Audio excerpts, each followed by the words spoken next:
Hi hello నమస్తే welcome to my YouTube channel drama of life. నా పేరు కీర్తి. నాకు ఈ మధ్యనే ఒక పెద్ద కుటుంబంలోని అబ్బాయితో పెళ్లి జరిగింది. ఆ కుటుంబంలో అందరూ ఒకరితో ఒకరు ఏ సంబంధం లేనట్టుగా ఎవరి పనులు వారు చూసుకుంటూ చాలా విచిత్రంగా ఉండేవాళ్ళు. పక్క వాళ్ళ గురించి అస్సలు పట్టించుకోవటం కానీ వాళ్ళ గురించి మంచిగా మాట్లాడడం కానీ చేసేవాళ్ళు కాదు. ఆ ఇంట్లో మా అత్తయ్య మామయ్య కూడా ఉన్నారు. మా అమ్మ నన్నెప్పుడో వదిలేసి పైలోకాలకి వెళ్ళిపోయింది.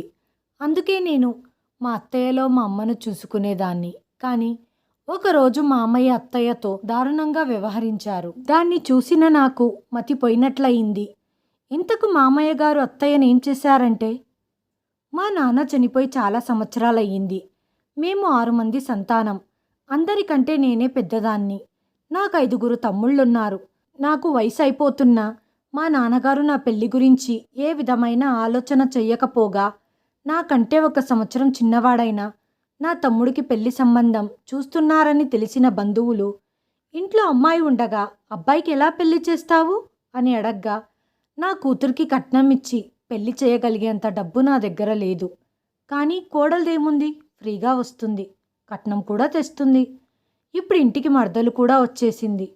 తను నా జీవితాన్ని మరింత దుర్భరం చేసింది. తను ఏ పని చేయకుండగా రోజంతా విశ్రాంతి తీసుకునేది. ఎప్పుడైతే మా అమ్మ చనిపోయిందో అప్పుడు ఇంట్లో బాధ్యతలన్నీ నా తల మీదే పడ్డాయి. నాన్న చదువు మాన్పించి నన్ను ఇంట్లో పనులు చేయటానికి పెట్టారు. నేను చూడ్డానికి అంత అందంగా ఉండేదాన్ని కాదు. నాది చామని ఛాయ. ఇప్పుడు నా వయసు 30 సంవత్సరాలు. నా తోటి వయసున్న నా స్నేహితులకు పెళ్ళిళ్ళైపోయి ఒకరిద్దరు పిల్లలు కూడా పుట్టారు. మరోవైపు నేనిలా పెళ్లి పెటాకులు లేకుండగా ఉండిపోయాను. మా నాన్నకు కొడుకుల గురించి తప్ప నా గురించి పట్టదు. నాకు సంబంధించిన ఏ విషయమైనా ఇంట్లో ఎవ్వరూ పట్టించుకునేవాళ్ళు కాదు. ఇంట్లో ఒక పని మనిషిలాగా పడి ఉండేదాన్ని. ఒకరోజు మా చిన్నాన్న దేవుడిలా నా కోసం ఒక సంబంధాన్ని తీసుకొని వచ్చారు. ఈ సంబంధాన్ని ఒప్పుకోవటానికి ఇంకో ముఖ్య కారణం ఏంటంటే, వాళ్ళు ఎటువంటి కట్న కానుకలు అడగలేదు. వాళ్ళ దగ్గరే కావాల్సినంత డబ్బుంది. ఇక ఈ ఇంటి పీడ విరగడవుతున్నందుకు నేను చాలా సంతోషపడ్డాను. కానీ పెళ్ళికొడుకు మరియు అతని కుటుంబం గురించి తెలిసినప్పుడు నా మనసు విరిగిపోయింది. అబ్బాయి చాలా నల్లగా ఉన్నాడు మరియు అతని కుటుంబం కూడా మా కుటుంబంలాగే చాలా పెద్దది.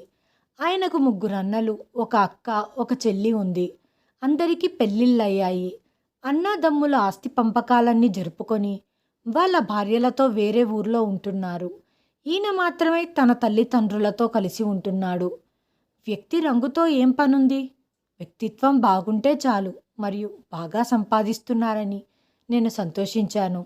నా తమ్ముళ్ళు కానీ నా తండ్రి కానీ నాకు కాబోయే అత్తింటి వాళ్ళ గురించి ఆరా తీయలేదు. వాళ్ళు కేవలం నన్ను వదిలించుకోవాలనే ఉద్దేశంతోనే పెళ్లి జరిపించారు. నాకు మా చిన్నాన్న మీద చాలా నమ్మకం ఉంది. కానీ నా నమ్మకం నిరాశకు గురయ్యింది. అప్పగింతలు జరిగి అత్తారింటికి వెళ్ళిన నాకు షాక్ తగిలింది. ఇల్లు చాలా పెద్దగా ఉంది. ఈ కుటుంబంలో ఉన్న సభ్యులందరూ వేరుగా ఉండటం లేదు. అందరూ అదే ఇంట్లో ఉంటున్నారు. వాళ్ళు పెళ్ళికొచ్చిన బంధువుల్లా పెళ్ళయ్యాక వెళ్ళిపోతారు అనుకున్నాను. కానీ వాళ్ళందరూ ఆ ఇంట్లోనే స్థిరపడ్డారు. ఊరికి వెళ్ళే మాటే ఎత్తటం లేదు. నా భర్త కాకుండగా ఆ ఇంట్లో ఆయన 6గురు అన్నా తమ్ముళ్ళు, వాళ్ళ భార్యలు, పిల్లలు ఇలా చాలామంది ఉన్నారు. పెళ్ళైన కొద్ది రోజులు చాలా సాఫీగా జరిగింది.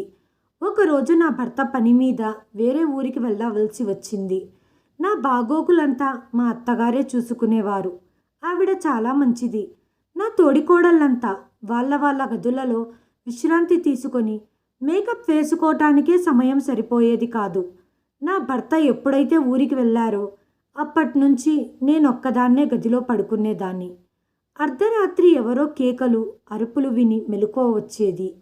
ఇంట్లో దయ్యం ఉన్నట్లుగా ఎవరో నడుస్తున్నట్టు గజ్జల శబ్దం కూడా వినిపించేది. అందరూ తమ తమ గదుల్లో ఉన్నారు. మరి ఇంత అర్ధరాత్రి ఎవరు లేచి నడుస్తున్నారు అని నాకు భయమేసింది. ఈ విధంగా రోజు జరుగుతూనే ఉంది. రాత్రి సమయంలో ఈ ఇంట్లో ఏం జరుగుతుంది అని మా అత్తగారిని అడిగితే ఆమె కంగారు పడి అసలు విషయం చెప్పకుండగా మాట దాటేసింది. ఇంట్లో ఇంతమంది ఉన్నప్పుడు ఎవరో ఒకరు ఏదో ఒక పనిపై లేచి తిరుగుతూనే ఉంటారు. బహుశా పిల్లలెవరైనా ఏడుస్తుండవచ్చు అని నన్ను నేను సముదాయించుకున్నాను. ఒకరోజు రాత్రి నేను నా గదిలో పడుకోవడానికి వెళ్ళినప్పుడు మళ్ళీ ఎవరో గట్టిగా అరుస్తున్నట్లు, నడుస్తున్నట్లు అడుగుల చప్పుడు వినిపించింది.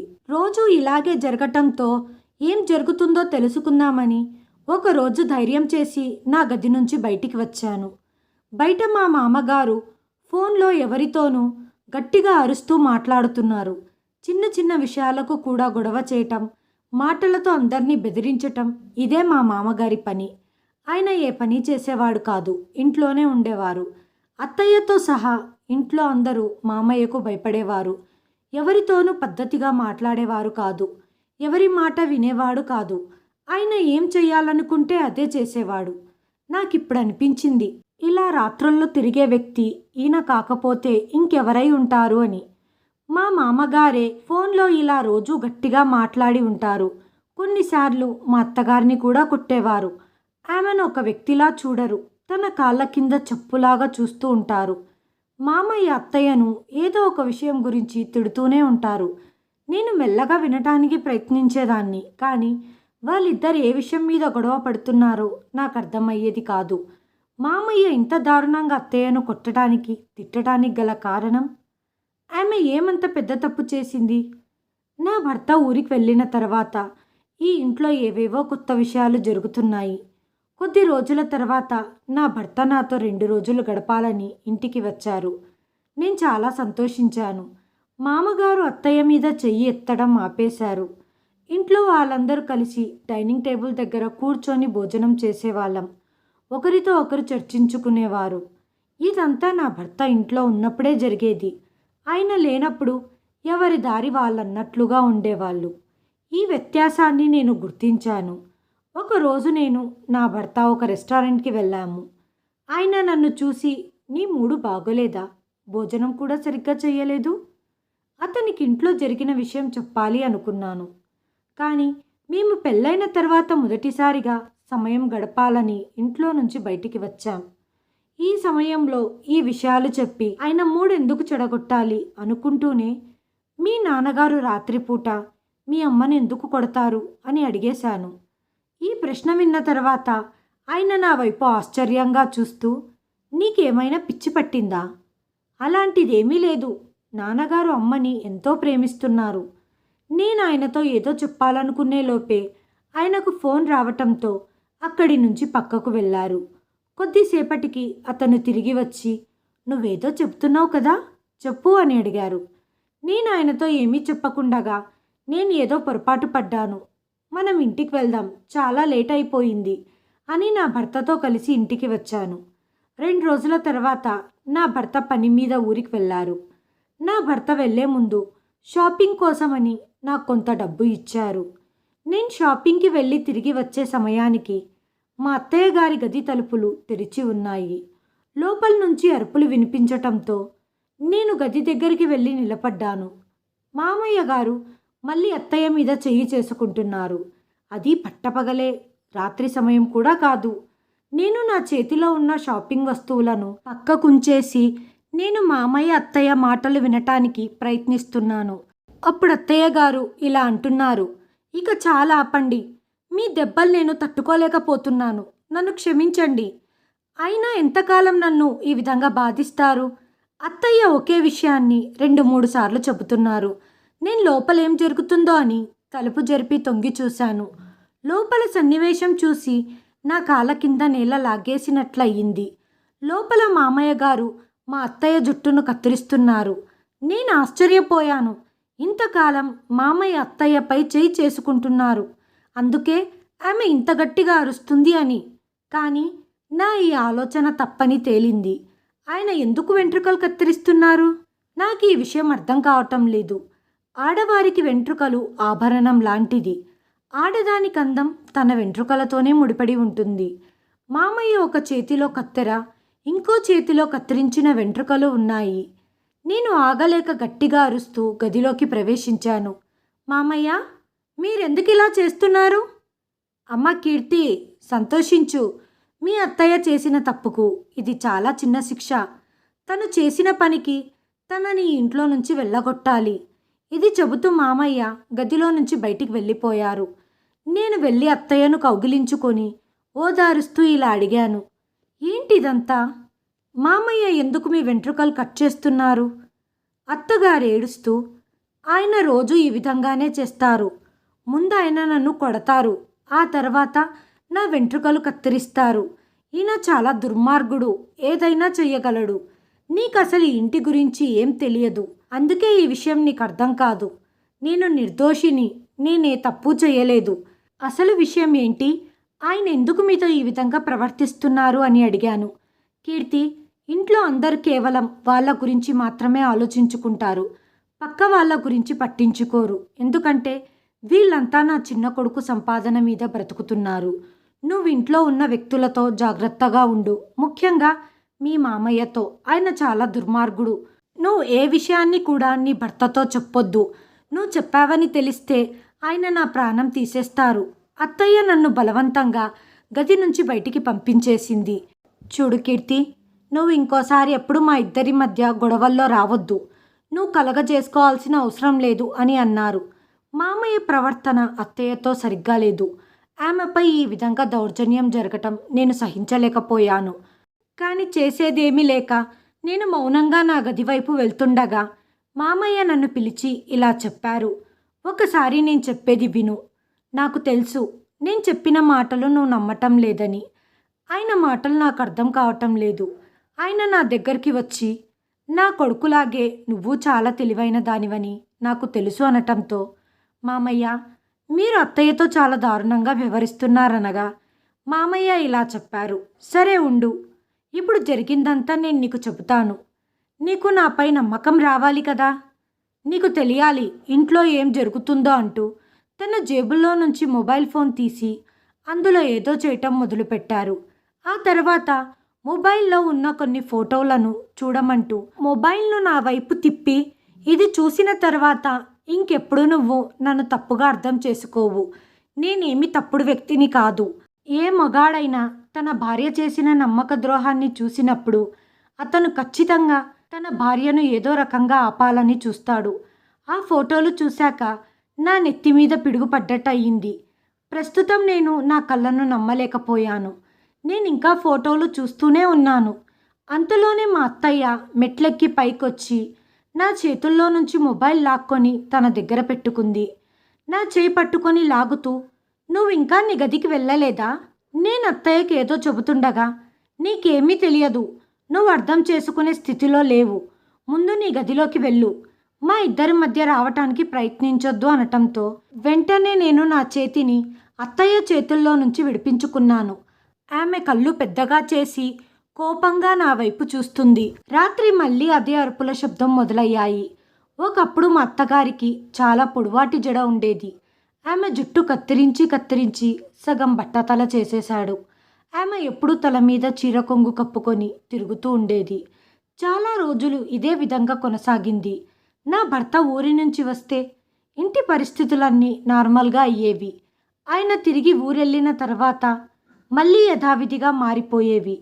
నేను నా భర్తకి ఈ విషయాలను చెప్పాలని ప్రయత్నించిన, కానీ మా అత్తయ్య తనతో ఏ విషయాలు చెప్పొద్దని హెచ్చరిస్తూ, ఒకవేళ నీ భర్తకి ఏదైనా చెబితే నీకే మంచిది కాదు, నేను నిన్ను ఈ ఇంట్లో నుంచి బయటికి గెంటేస్తానని బెదిరించింది. నాకేం చేయాలో అర్థమయ్యేది కాదు. ఈ ఇంట్లో ఏం జరుగుతుంది? ఆ అరుపులు కేకలతో నాకు రాత్రి నిద్ర పట్టేది కాదు. టెన్షన్తో రాత్రంతా మెలకువగా ఉండేదాన్ని. మరుసటి రోజు మామయ్య గారు అత్తయ్యతో నాతో చాలా మర్యాదగా ప్రవర్తిస్తుంటే నేను నమ్మలేకపోయాను.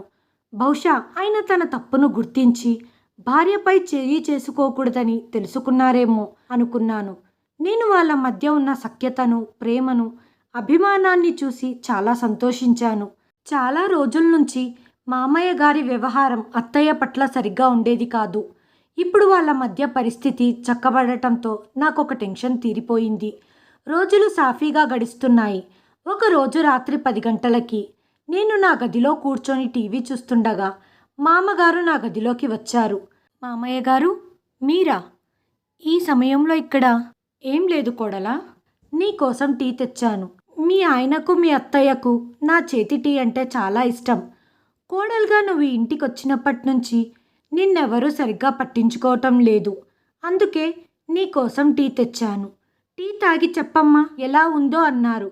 మామగారి మూడు బాగున్నట్లుంది అని నేను ఆయన వైపు ఆశ్చర్యంగా చూస్తూ, మామయ్య గారు అత్తయ్యతో పాటు నాకు కూడా చాలా మర్యాద ఇస్తున్నారు అనుకుంటూ టీ కప్పును ఆయన చేతుల్లో నుంచి తీసుకొని ధన్యవాదాలు తెలుపుతూ, మామయ్య నేనింత వేడిగా ఉన్న టీని తాగలేను, కొంచెం చల్లబడ్డాక తాగుతాను. లేదు కోడలా, నా ముందే తాగు, నీ నోటి నుండి ప్రశంసలు వినాలని ఉంది. మామగారు నేనిప్పుడే 2 గ్లాసుల నీళ్లు తాగాను, నా కడుపంతా ఉబ్బరంగా ఉంది. కొంతసేపు తర్వాత మీరు వచ్చినట్లయితే ఆ టీ కప్ ఖాళీగా కనిపిస్తుంది. కావాలంటే మీ గొప్పతనాన్ని ఇప్పుడే ఒప్పుకొని చెబుతాను. టీ ఎలా ఉన్నా నాకు పర్వాలేదు. మీరు నాకు తండ్రితో సమానం. తండ్రి ఇచ్చిన ఏ వస్తువైనా పిల్లలు పేర్లు పెట్టకూడదు అనటంతో మామయ్య గారు చిరునవ్వు నవ్వి తల మీద చెయ్యి పెట్టి సుఖంగా ఉండు అని ఆశీర్వదించి, నేను వెళ్ళొస్తాను, నువ్వు టీ తాగేసాయని అక్కడి నుండి బయలుదేరి వెళ్ళారు. నేను టీ కప్పు తీసుకొని బాత్రూంలోకి వెళ్ళి టీ పడేశాను. ఎందుకంటే నాకు రాత్రిపూట టీ తాగడం ఇష్టం ఉండదు. ఈ మధ్య రాత్రుల్లో మామయ్య అత్తయ్యపై ఎలాంటి అఘాయిత్యాలకు పాల్పడటం లేదు. అసలు ఆ విషయమే మర్చిపోయారు. నేను రాత్రి చాలాసేపు టీవీ చూస్తూ గడిపాను. అందుకే నేను టీవీ ఆఫ్ చేసి నా భర్తతో ఫోన్లో చాట్ చేస్తూ ఉన్నాను. ఆయన కూడా ఈ సమయంలో పని పూర్తి చేసుకొని తన రూమ్లో రెస్ట్ తీసుకుంటూ ఉంటారు.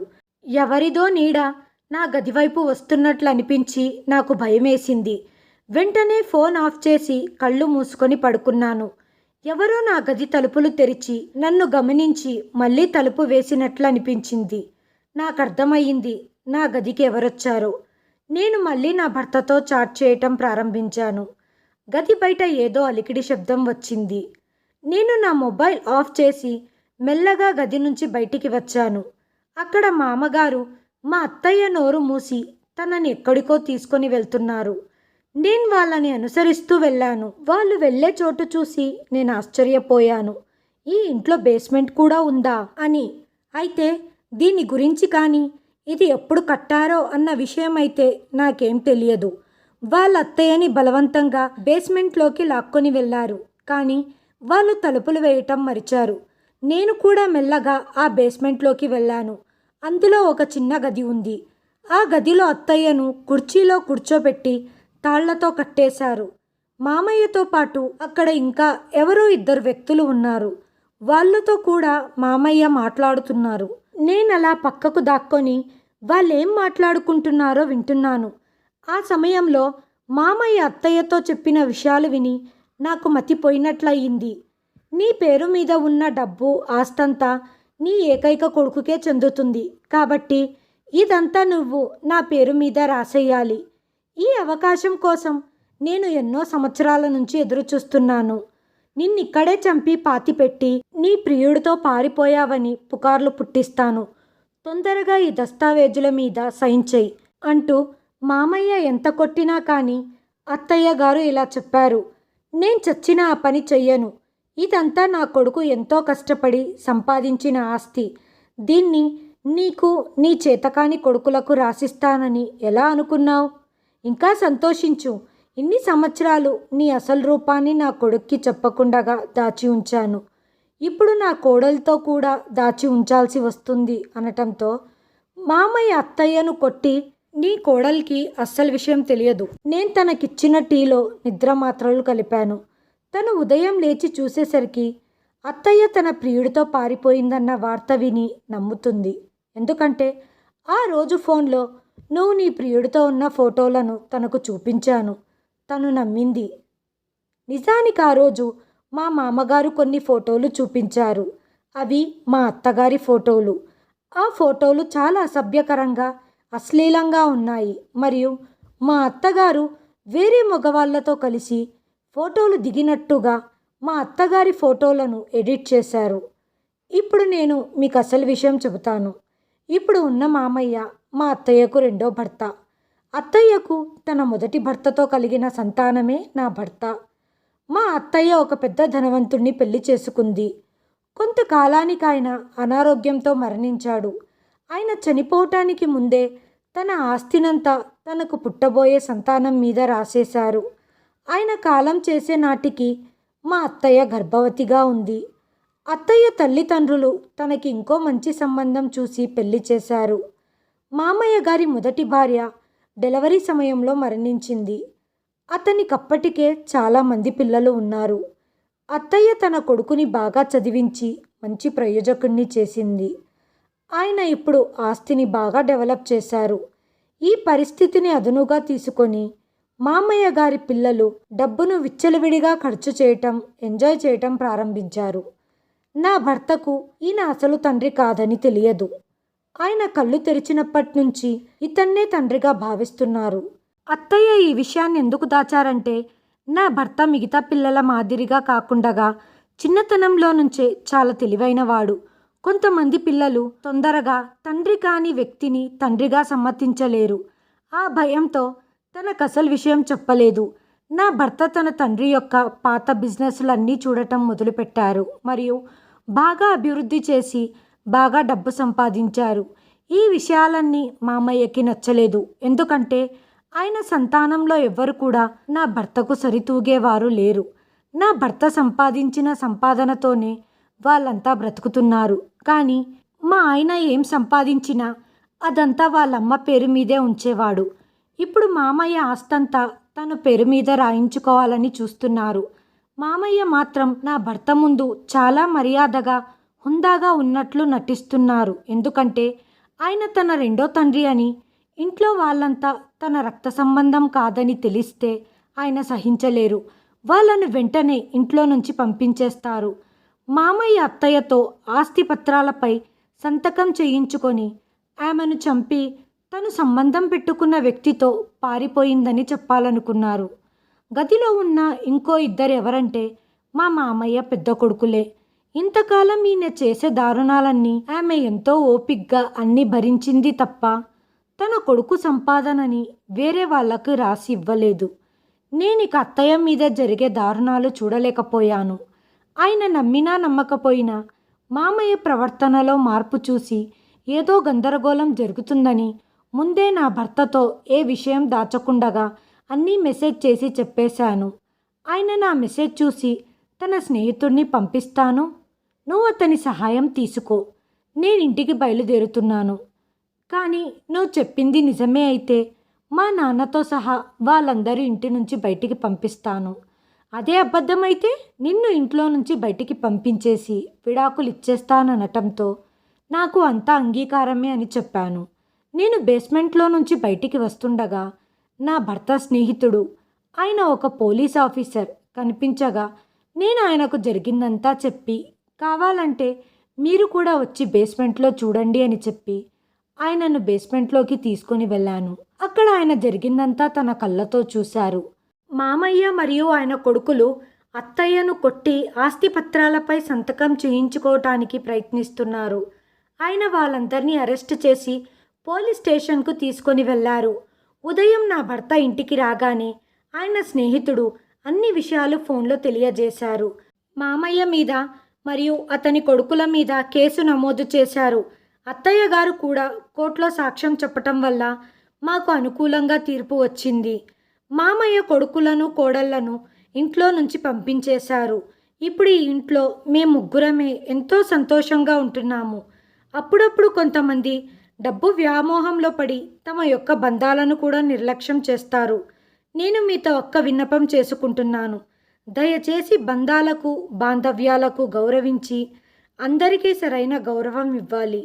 డబ్బు ఈరోజు ఉండవచ్చు, రేపు ఉండకపోవచ్చు, కానీ బాంధవ్యాలు ఎల్లకాలం నిలబడి ఉంటాయి. హాయ్ ఫ్రెండ్స్, ఈ వీడియోని చివరి వరకు చూసినందుకు ధన్యవాదాలు. ప్లీజ్ సబ్స్క్రైబ్ చేయండి, లైక్ చేయండి, షేర్ చేయండి, కామెంట్ చేయండి. Thanks for watching.